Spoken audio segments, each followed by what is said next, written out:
Welcome back. This is Newsfile on your multi-TV. This is Joynews channel and on Joy 99.7 FM and over a dozen affiliate stations across the country. Now, some of your messages are here. This one from Bonte Benjamin in Adabraka. He says, if you live in a nation where rule of man rules instead of the rule of law, then what TDC did is highly expected. Let us build a giant society by respecting our laws. Samuel Bryan Boabeng Awoshi says, it's only in Ghana that one government institution, TDC, demolishes houses on an encroached government land. Another government institution, NADMO, sends relief items to those affected and even build tents on the same land for them. Charles Ayadago in Tamale writes, sometimes we do the right things at the wrong times, which render them null and void, that losing its value. TDC, and for that matter government, have no moral and ethical rights to demolish houses. They have sat down and looked on, collected property rates, supplied water and electricity, and collected bills from. The action is a shame, and I think officials at TDC must apologize and be punished. Well, they are not apologizing. They say if any of the affected persons have proper title to those lands, they should show them and they would compensate them. But they are sure that they will not have. Ata Imoro in Wellency says, if the laws of the land are left loose as they are today, individuals are bound to take the laws into their own hands. We need to be serious in Ghana as a nation. Spike in the USA writes, the way the demolition exercise was done signify how callous the Ghanaian can be towards their fellow brothers and sisters. Some of the videos seen on TV were heartbreaking. Thank you. It says most of the so-called squatters had permits from corrupt TDC officials to live there. My question is, who gave them that permit? Ghanaians must have become refugees in their own country. Very, very sad indeed. I think the last one, Stephen says that I perfectly agree with Dr. Omane. The demolition exercise should have been the last resort. The TDC should have done a lot of consultation or seek a court order before carrying out this barbaric act. Moreover, the TDC action shows a country without law and order and institutionalized failures. Oh, Ghana, we have a long way to go. And don't forget that this show is brought to you by the kind sponsorship of Star Assurance. They are your CIMG General Insurance Company of the year 2012, and they are dedicated and committed to giving you the very best of insurance policies. So talk to Star Assurance on 0302240632 or visit them at starassurance.com. Star Assurance, that is your solid partner. Also, Erata Motors is proud to be associated with this show. And if you're looking for a new or slightly used car, certainly try Erata Motors. You want Infiniti, Mercedes-Benz, Toyota, Range Rovers, name them. Just go to Erata Motors. They are at Lagos Avenue opposite Body Talk near GT Bank East Legon, or call 0244-445-268 or 0277-486-800. Erata Motors, the best vehicles at the best prices. And don't forget that the MTN Intosor promo still is in force. So keep your conversations going with MTN Intosor. Each time you top up with any MTN recharge voucher, you get 3 free minutes to enjoy longer conversations. No subscriptions required.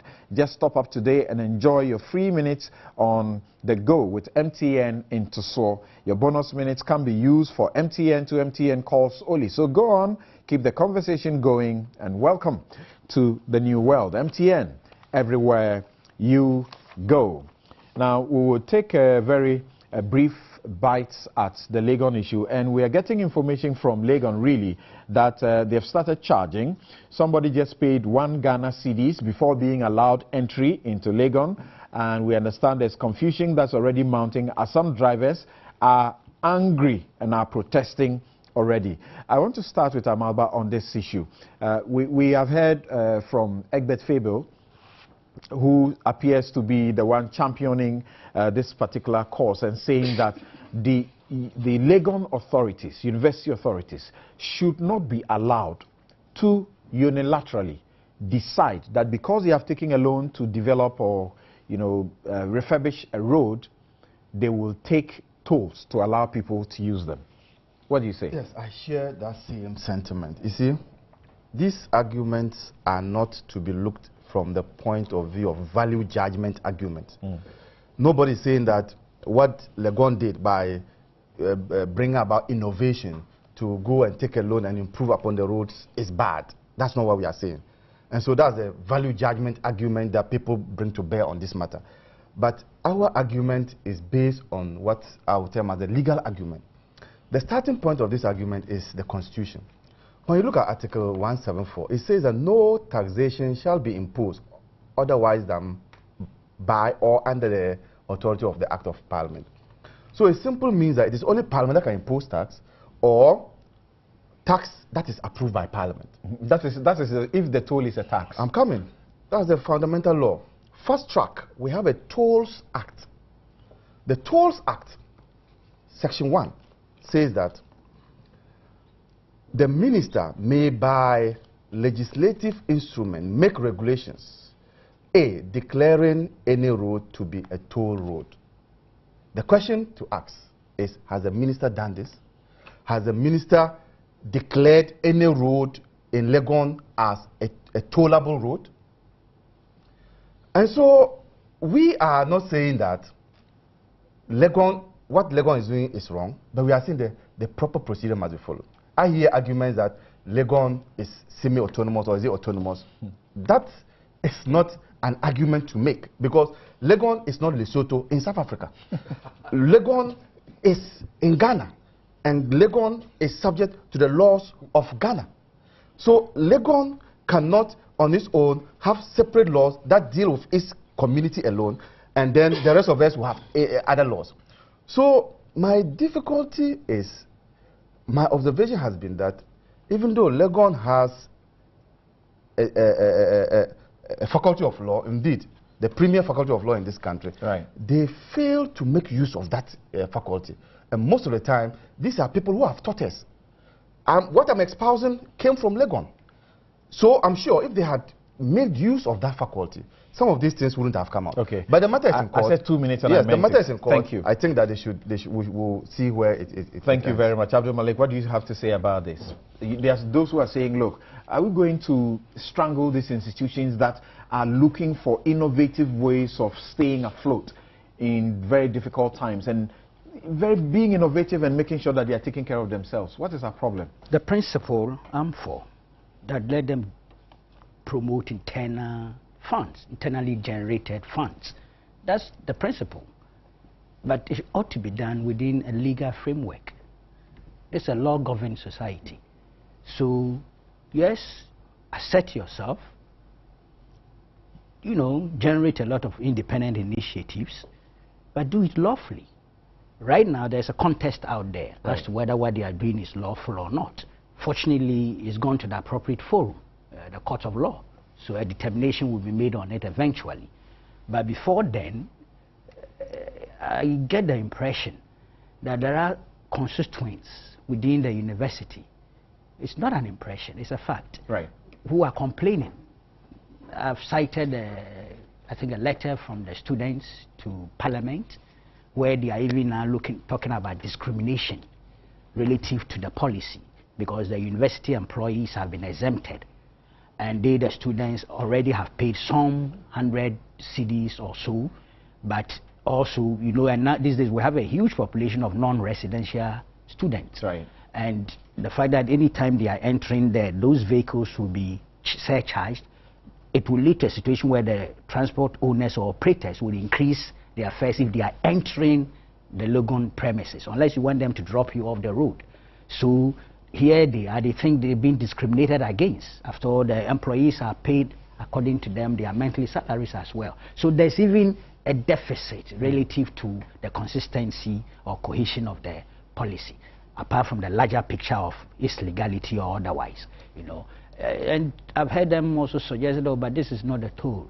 We are not tolling. But all the documents I've seen, from the university's angle, I mean, there's this document I've seen here, request for a loan facility for asphaltic resealing and tolling of selected roads. If you read it, it's all over the tolling. They use those words.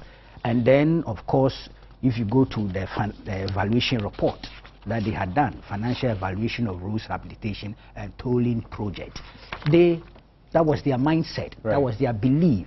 But I think there's an attempt to run away from that description and hide under what they call road user DM fees and all that. Well, I'm not sure. The lawyers would determine. Well, interesting. Dr. Maimbo, there are those who are suggesting that if people are against this, and if there was not sufficient, consideration and consultation in respect of the legal processes that ought to be followed, informing this process, the best way for the University Authority is to levy it on students. So every year you would have students coming in the region of about 5,000, 10,000 or so.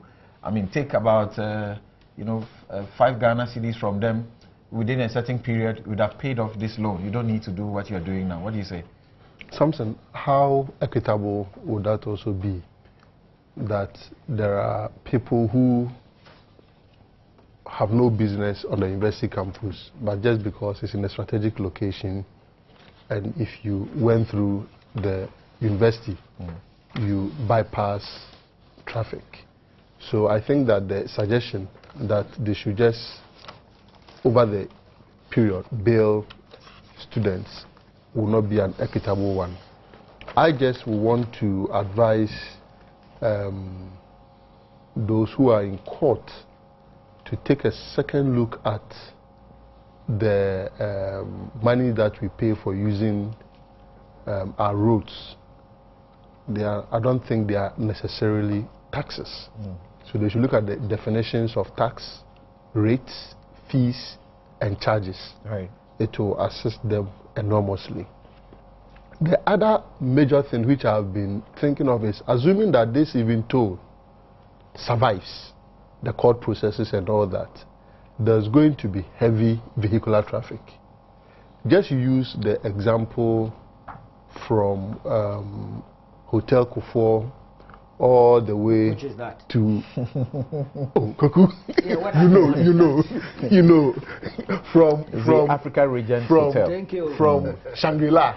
Accuracy and precision. Okay, This was mission. from Hotel Kufuor all the way all the way to Ghana Standards Authority, and turning on your left-hand side. If we are not careful, traffic will be building up in the mornings, even beyond Hotel Kufuor. Are they going to provide easy pass, as in you can purchase it ahead of time so that there will be electronic means to go through and all that? I also think that the suggestion that this was a council decision, and so GRASAC is represented, and the SRC is also represented by an SRC president, brings up the issue that even when we were student leaders, we raised that, look, the nature of council itself dilutes, if not deletes, the influence of the two people who represent the students. So it is not fair to say that it's a council decision and the SRC president was there and the GRASAC president was there. If it comes to voting, you only have two people who may dissent from it if that was the case. Okay, so But what's your way forward? As it is, it's in the proper forum. Right. Before we are asked to go and visit a place in Nsawam. In the meantime, because of what we are hearing of a likely situation at the place, what would you suggest? If the matter is in court, there again, you lawyers, the learned people, you must advance the frontiers of our jurisprudence. Thank you. What does this mean? Should the matter in court constitute an automatic stay? No, it doesn't. It doesn't. All right. So then, that is why maybe we are experiencing the fact that some people have already started paying. Mr. Deborah, the other aspect of the debate has been this, that there are some who say that the Legon road should not be considered as a public road, So what is all the brouhaha about? And our definition of a road is supposed to mean a highway, street, a lane, a pavement, footway, or other place, whether a thoroughfare or not, to which the public have access, either by written permission or by tolerance of the owner. And I'm just reading from a case in which a road within the University of Cape Coast was construed as a university road, not a public road.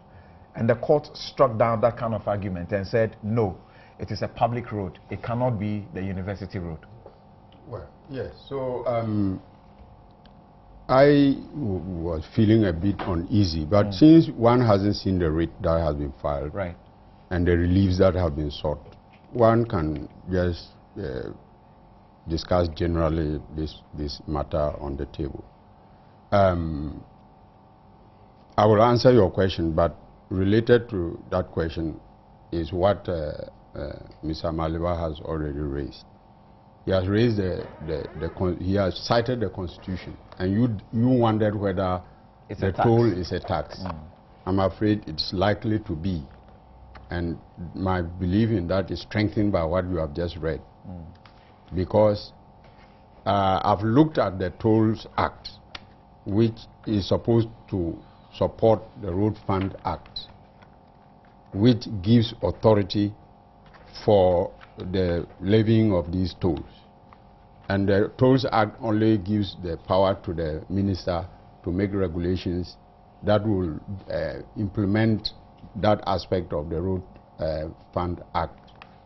Now, if you look at these two pieces of legislation, you have to find some legislation that, you know, gives some authority to the University of Ghana, or for that matter, any of the universities, to levy the kind of toll that they want to levy. I have the acts on my iPad, but I cannot find the University of Ghana Act. Right. I have seen the University of Cape Coast Act. I've seen the University of Development Studies Act, and then Takwa University of Mines Act. I don't think that they will be materially different from the University of Ghana Act. And I don't see that they have as one of their functions and powers the sort of thing they want to do, except Section 4 of the University of Cape Coast Act, which I think may be in pari materia with... and the University of Cape Coast Act is 19 what? 19... Legon has a very recent one, 2010 or so. Yes, this is PNDC law 278. Right. Legon has moved forward. 2010. Yes. Now, you see, I looked at the functions, and Section 4 is of interest. It says that the university may acquire property by purchase or gift. A, that is A. B, hold and manage movable and immovable property.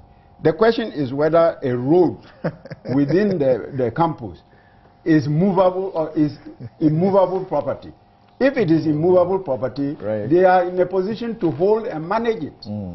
And holding and managing will include raising loans to put it in tenantable order and lease it out to people, allow people to use it and pay.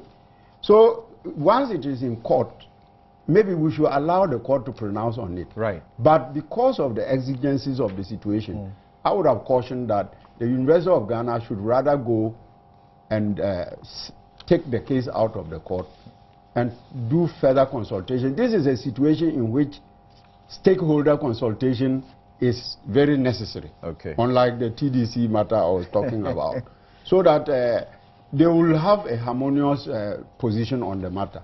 But as it is now, I doubt if they have the authority to do what they are doing. Thank you very much, Mr. Ndebugre. You are listening to Newsfile. This is Joy 99.7 FM on radio and your Joy News channel on television. Now, the cost of living appears to be soaring very high because of obvious reasons, while the cedi plunges in a crash drive. So, question I ask, double trouble for a struggling economy, and whence cometh our salvation? What are we going to do so that individually people don't get bankrupt, and also the government itself get bankrupt in the event. You may have read the AGI's barometer survey report that talks about very difficult times because of cost of credit and other matters, and also you certainly would know that the city is not doing very well at all. Well, the city, we are told, in January of this year, the city has depreciated at a much faster pace of 5.9% compared to 1.9% the previous year. The Bank of Ghana cites strong demand for foreign exchange and some speculative activities as reasons for the city's fast depreciation.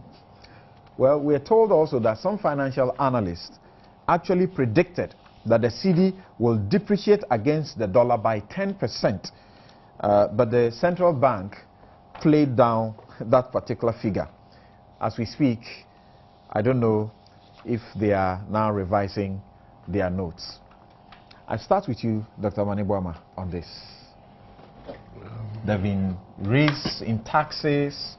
Now we know that transport fares have gone up, and you know what that means. There's a rippling effect, a domino effect. Everything else will be affected.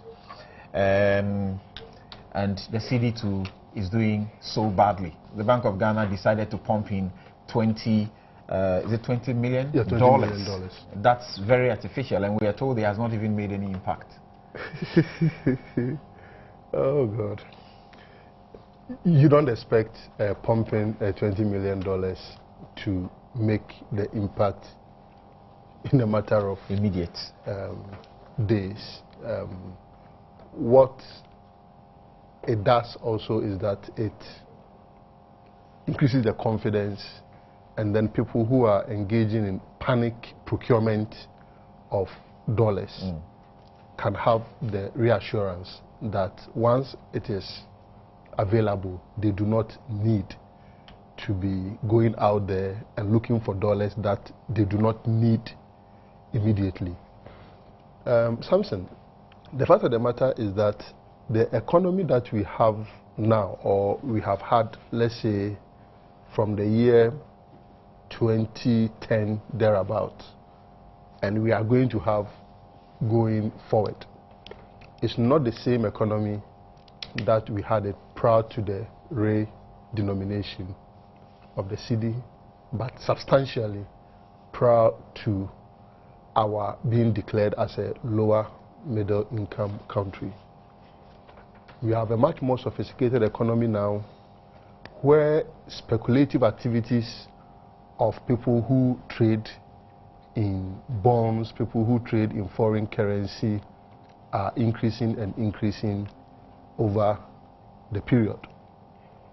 Said that just a negative impact on the exchange rate will just have rippling effect because of our, let me say, for want of a better word, overdependence on exports. I mean, if you look just around this table, most of the things that we are seeing here are things that, for you to procure them, will put excessive pressure on our currency, because you need foreign currency, either dollar, pound, or the euro in particular, to be able to procure these. For instance, you may say that, look, in addressing this challenge, the exchange rate one in particular, assuming government decided that, okay, we are going to use a non-tariff barrier to deal with it. I have banned importation of goods ABC. All Ghanaians must use what is produced in country. That is a way of straight away using brute force to ensure import substitution. But the truth remains but for Christ's sake, we are in a democracy. The causes of this problem, a reversal of those causes are themselves the solutions. Yeah, come But for Christ's sake, we are in a democracy. So you cannot just say that because you want to use non-tariff measures as a way of dealing with some of these challenges, you are just going to be infringing on the rights of people. And I'll set an example. When the Minister for Trade, even towards the last Christmas, just wanted to restrict the areas where rice imports could come into the country, we all witnessed the brouhaha that was associated with it. And so such things may not be the options. It is going to be a gradual but an accelerated way of ensuring that we substitute the imports, which in itself constitute a major drain on our economy. The next thing, and so I've looked at the trade aspect and how trade affects the strength of our currency. The next angle that you can look at this is what the Bank of Ghana has done, using money supply as a way of arresting the difficulty and, if possible, reversing it. Samson, if we were in a case where price controls were the norm, you could have fixed prices, and what that would mean is that immediately the $20 million came in, it is going to ensure a certain stabilization at one go. For Christ's sake, you're in a democracy. You cannot also do that. So whilst you have pushed in the $20 million, it will definitely have a positive impact, but prices are also fluctuating as we have it. And so you may not be able to realize the total benefit that you generate from the $20 million. And the last thing has to do with free capital flow. You are not going to restrict people in terms of saying that if Kweku Bako has $10 million in his Swiss bank account and he wants to move it to Ghana or to Ivory Coast. Certainly like the sound of that in a Swiss bank account. That's not possible. Or if Honorable Indebugri has some 500,000 Ghana cedis in a bank here in Ghana and he wanted to move it, let's say, to Ivory Coast to conduct business, you are not likely to say that, hey, this is how I want capital to flow, so I'm restricting it. These three freedoms is what has been said that is the trilemma of international finance. And I agree with that, until the foundations of our economy drifts considerably from this import-dependent lifestyle through activating production here, which is what the Export Development and Agricultural Investment Fund partially is doing, because it is also supporting products that we will use in country just so it can deal with the issue of import substitution.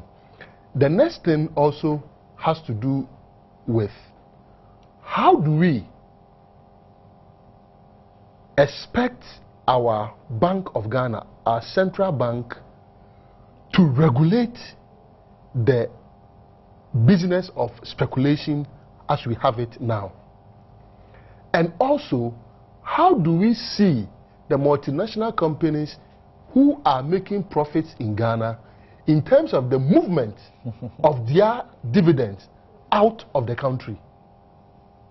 And I don't want to cite specific example either from my sector or from any other sector, but these are hardcore issues. Do you see where the injection of the $20 million might not make any impact? Yes, which is why I made the point that assuming you were fixing prices, assuming you were restricting capital flow, then you will be assured that your $20 million will achieve the optimum price.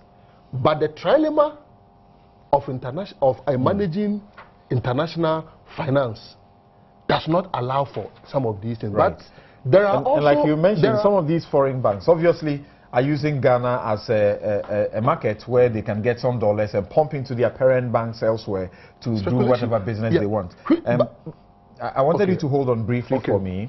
I want to move on to you, Abdul Malik. He mentions now his focus has been on the cedi's depreciation and how to arrest it. It's a double thing that we are talking about.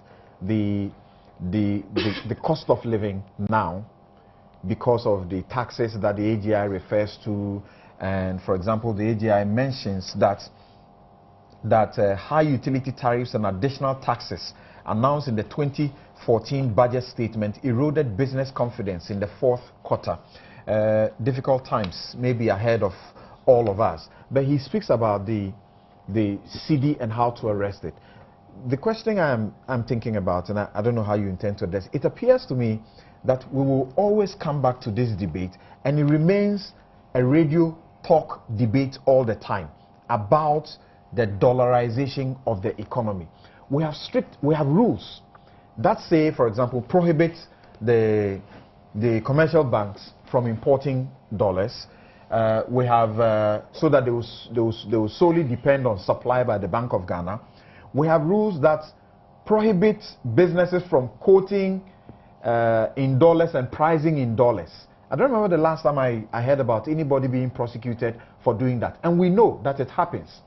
From rent, from legal fees to even school fees. Hotel bills, we know. Yes, but I'm not too sure if that is the real problem.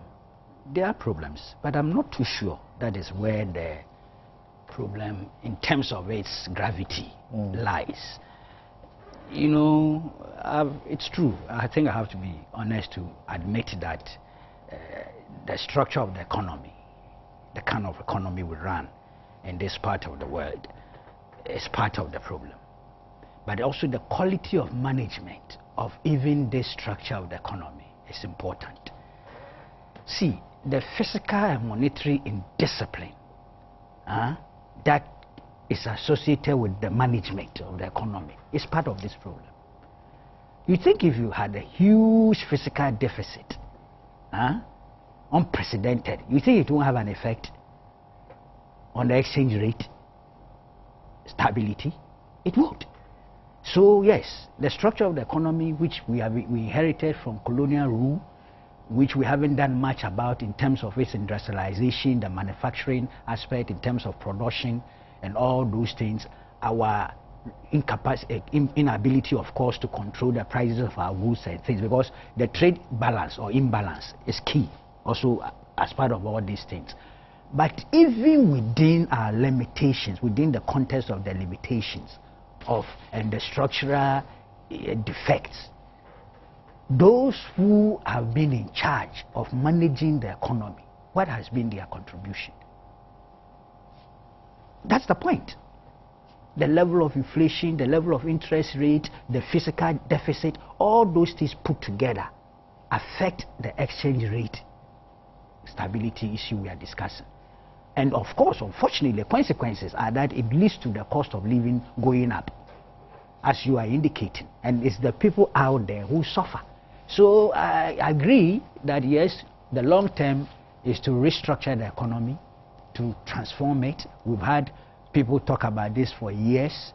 Some had an uninterrupted period of about 11 years to have done that without any parliamentary checks here and there. It failed. It's true. Since post-66, we've had a situation where even some of the industries that we had have been, sold off, divested, destroyed beyond repair. We are our own enemies as a people. But we have been electing people consistently to come and implement execute economic solutions to our point. So as far as I'm concerned, this thing comes down to the kind of management of the economy, especially, see, not too long ago, weren't we advertising unprecedented achievements relative to single-digit inflation, interest rate, stability of the cedi, weren't we? What happened? Within the same context of the structure. So some physical indiscipline took place. And that is what has led to where we are. So all the measures the Bank of Ghana has been announcing, strictly speaking, they are of short-term effects. And we saw it last year or two. What happened to those measures? We are back to a more serious situation. I recall, I think it was Baumia. He became a target of insults and character assassination. Even his competence as a manager of the economy was questioned. Okay? He says if you do so much propaganda, the reality of the exchange rate will expose you. Baumia was engaging in propaganda as well. For instance, his own research work that he had done on inflation and the exchange rate at the Bank of Ghana when he was there, in that lecture, he spoke contrary to it. Actually, I said if you do too much propaganda, because I don't think propaganda by itself is a negative thing. So Baumia engaged in propaganda, so it was not too much. Don't forget where I come from in terms of my... I was a specialist in agitprop. That's agitation and propaganda. So I'm not one of those who has a very inherently negative view of propaganda, and they knows it. But we thought Baumia was doing an intellectual... But I am saying, bottom line of Baumia's thing, he's being vindicated. Look, he raised critical issues. And today, if we have to be very honest with ourselves, go back and check the paper that he presented. He cautioned us, he warned us to anticipate some of these things and said that there was a certain lack of reality, some imbalance between, some disconnect. That's the word I was looking for. Thanks, Indy. And the reality is here today. The $20 million that has been pumped in, I don't know which sectors, I don't know how it's going to be done. I'm not an expert. Indeed, I'm not even competent to appreciate those things. But I can bet you, a year from today, they will pump 40 million to try and rescue the city. A prophet of doom. I'm not a prophet of doom, I'm a realist. I have considered that the structure of the economy, but even then, who do you blame? Those who that we have entrusted but you're not with sounding optimistic, because the Bank of Ghana, as we know, they're taking measures, and this is one of them. Last year, the same thing happened on this table. We discussed all this thing. They brought all sorts of measures. You go to the bank, you want your dollars, you are told you can't be given dollars, and that you take cedis over the counter. They brought all these things. We came and sat here, we debated it. 1 year down the line, we are dealing with a more serious version of the problem. And they've come with another series of... You don't know what may have happened without those measures. Yeah. Oh, but is that the way to look at it? We ought not to have been there at that point in time. In the first place, I'm talking of the quality of management of the economy. I think there's something wrong with it. We should be blunt with ourselves. If you have a structure of the economy that is that underdeveloped, which again makes us guilty anyway, with 57 years, what have we been doing? Over the years, we destroyed very large the foundation of the economy. So this is what we are going through. Right. Okay. Let's find out what happened. How did we come by that unprecedented fiscal deficit? Can I help? How did we come by that? Okay. Just hold on briefly. No. Maba wants me to. Yeah. Okay. Do that in 2 minutes for me. You won't even give me 3 minutes. No, he will still have his time. That's fine. Do that in 2 minutes. You want to know what accounted for the fiscal deficit, and I hear the MPP raised this a lot, and you have also raised it. For the MPP, I cannot be charitable to them because they have a minority in parliament that had the budget presented to them and all that.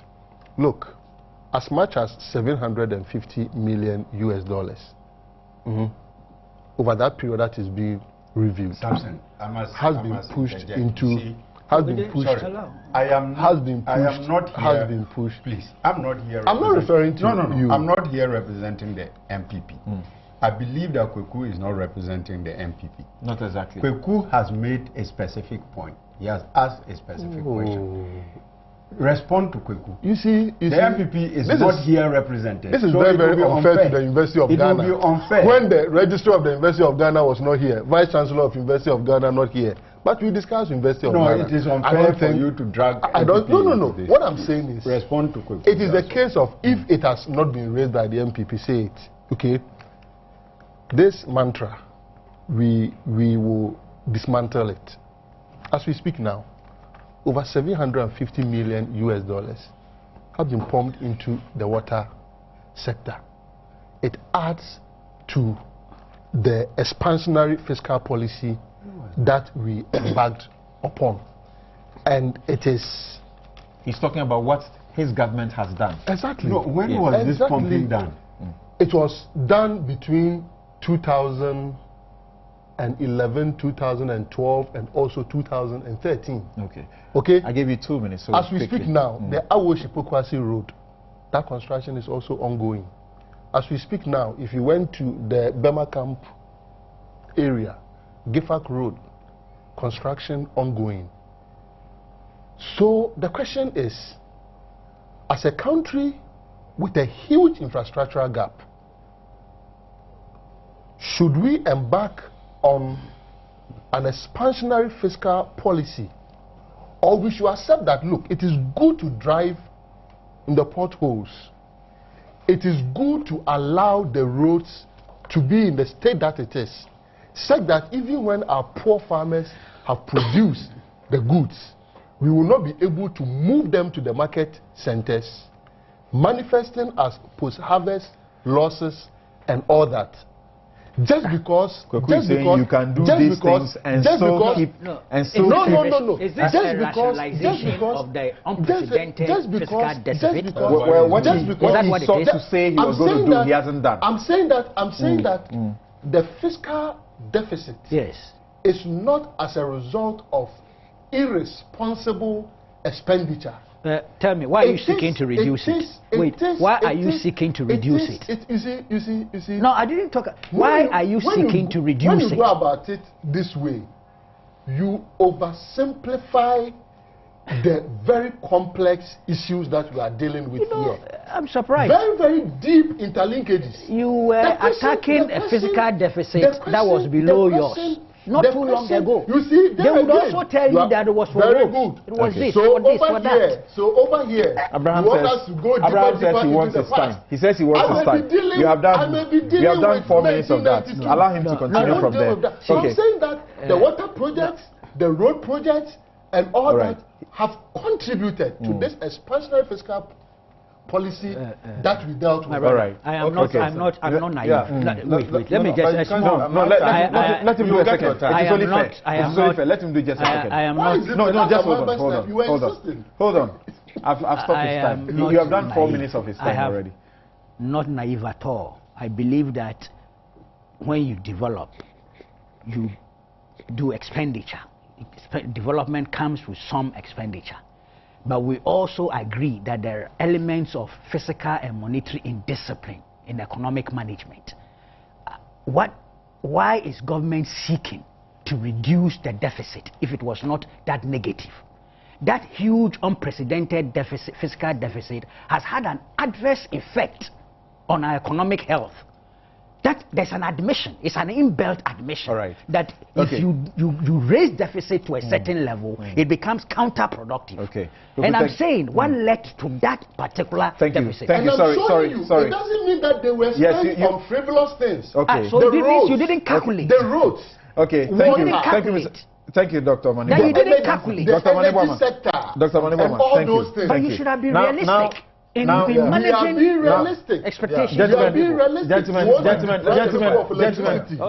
thank you. Water. Gentlemen, thank you very much. Thank you very much. And Larry has a suggestion, or is it a question? He says, the fact is, Ghana's economy has been in the hands of foreigners, Lebanese, Israelis, Chinese, and even Nigerians who cut away dollars every day to their countries. Maybe we should cheapen labor in Ghana to attract lots of companies, thereby cutting down on importation. He is just thinking aloud. Kweku is saying the problem is beyond the talk about, dollarization of the economy, the fact that the economy is largely import-based.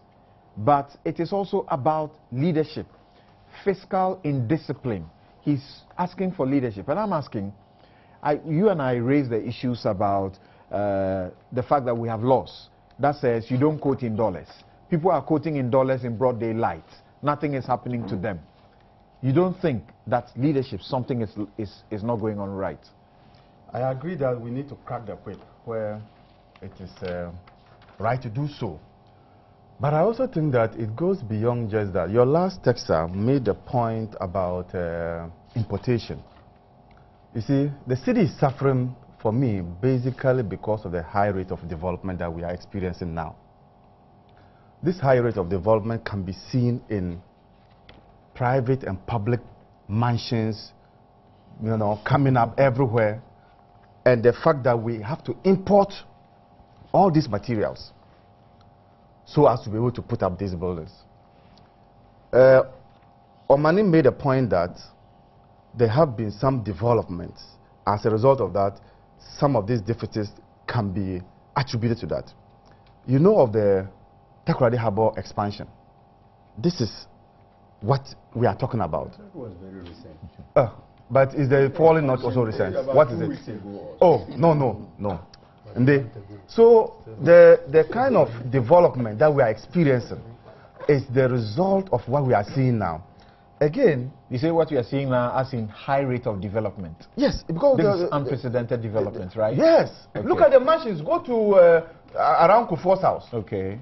Oh, look at those buildings there. So very new. They are coming up. Yes, I've seen them. They are coming up. They are now reaching the sky. Okay. You get the point. Okay. When you take the Turmoil Harbour, the Turmoil expansion project, Takoradi Harbour expansion project, that is also part of it.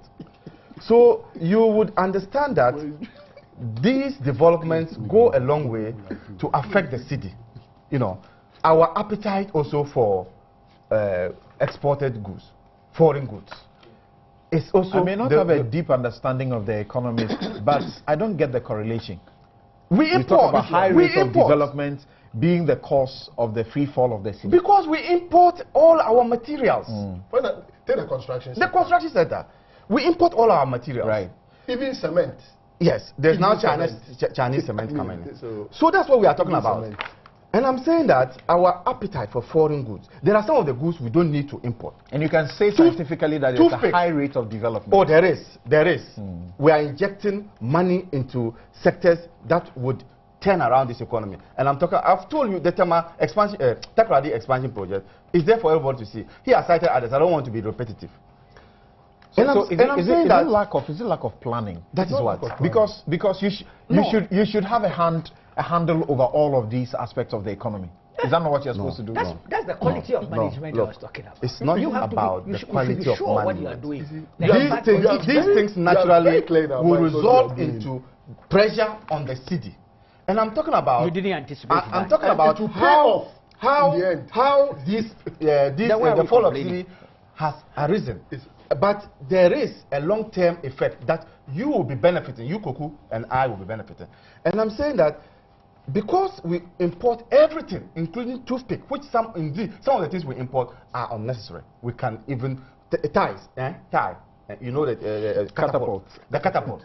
We import all those things. So if we are able to cut down on our foreign appetite for foreign goods, this will also help. How do we cut down? Who does the initiative? How do we do it? That is what we are doing, which is why, leadership not for part instance, of that the equation. Export Development Fund, we have included agriculture to it so that we can help in import substitution. For instance, the investment in the gas infrastructure. Once the gas infrastructure materializes, in a matter of 3 to 4 years, it can be able to wipe off this component of the debt and even the denomination. You mentioned Baumia. When Baumia was the deputy governor and they engaged in this denomination, you saw that one CD coin which is useless. Okay. Now this one CD coin, you cannot use that to buy anything. So people will have to wait. I'm telling you how it come about. People will have to round it up, in an absolute figure. So the 1 cedi cannot be used to purchase anything. Why did we then produce it? So if something is supposed to be 1 cedi, it can't be 1 cedi again. Okay. It can't be 1 cedi. So that's it is now going to be what? Something more than the cedi. Okay. And so you need to look at all these matters and factor them into the Abraham Amaliba and his economics. Now, Mr. Nebri, I don't know how you appreciate all of the debate, but if you listen to Dr. Mani Buama and Abraham Amalba, the suggestion is that there's no point crying over what is happening now. No, that's not. We should celebrate because it's taking because it is taking a blow at a time, a blow which will eventually produce a lot of goodness for us. Exactly. So we should just be happy about it. You see, that's the bottom line. It's him. No, but you see, he's framing my submission, and you have pointed in out a way that distorts. Right. Okay. Thank you very much. No. He's framing my submission in a way that distorts it. Yeah, okay. This is what I'm saying. I'm saying that investment in the gas infrastructure will yield multiplier effects. Investments in the road sector will yield multiplier effects. Investments in providing quality water will yield multiplier effects. It will definitely have serious negative effects on us. And that's the negative effects we are suffering now. Exactly. Right. That doesn't mean it's not a function of lack of planning, proper planning. Not at all. Right. Thank you very much. Not at all. Now, Mr. Ndebiri, can take it on from there. Monitoring discipline. You see, your question is apt. In fact, that is the root of the problem. I am not concerned much about dollarization and so on. I am more concerned about politicization of the economy. And this has manifested here. You see, my two friends have been struggling hard to paint some good picture out of a very bad one. Kweku has made the point. The basic problem with our economy is structural. But we cannot tackle that at once. I mean, it has to involve revolutionary measures. That's why he came very close to me when he said that some people were there for 11 years. It was with a pledge to do it seemed that he looked in my direction and looked away again. Yeah, but just a moment. But you know there was an open pledge to undertake structural transformation of the Ghanaian economy. Yeah, but you know what happened. I know. The factions that were there and the faction that finally, you know, finally triumphed. And I heard stories about you around the times. You had quite a firm grip of your jurisdiction. taking care of business. You are bad from commenting. So you see, beyond the structural nature of the economy, and it is not limited to Ghana, you see. If you go to the so-called developed countries, they are also now having some structural problems because years gone by, they had a very free flow of resources from the colonies and neo-colonies into their economies. And so they could take care of themselves and do things. Now, because of the slow emancipation, we are getting freedom, but rather slowly. They are also having structural problems now. We better start working towards the structural, but within the local setting, it is this undue politicization which is the bane of the economy. After we have announced the election results and somebody has been declared as president and 275 persons have been declared as members of parliament, as far as I'm concerned, the country has reached some level of consensus. We must start working to implement the agenda that we set ourselves. But in our case, as soon as the elections are over and the results are announced, we start preparing for the next elections. And so when the situation is bad, having regard to the people who are in power or in control, they refuse to accept that the situation is bad. And the other side, even when the thing is slightly good or reasonably good, they refuse to accept that the thing is reasonably good. The solution is that we must rise beyond politics and apply ourselves. Because, look, whether we like it or not, if you keep on importing things like this. This is a ceramic product.